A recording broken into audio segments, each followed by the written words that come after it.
Hello friends, இனி நம்ம இந்த வீடியோவில் எதை பற்றி பேச போகிறோம் அப்படின்னு பார்த்தீங்கன்னா, நம்ம ஜெயம் ரவி சாரோடைய அப்கமிங் மூவிஸ் என்ன அண்ட் என்னென்ன படம்லாம் அடுத்து நடிச்சிட்டு வராரு அதை பற்றி தான் இந்த வீடியோவில் நம்ம பேச போகிறோம்.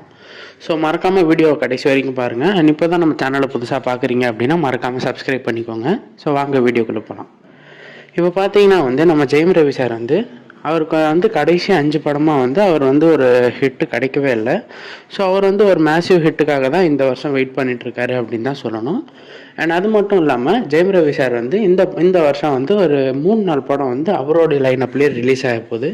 அண்ட் அதில் ஒரு படம் ஆல்ரெடி ரிலீஸ் ஆகிடுச்சு, காதலிக்க நேரமில்லை. அண்ட் அந்த படம் பார்த்தீங்கன்னா ஜெயம் ரவி சாருக்கு அந்த அளவுக்கு அமையலை.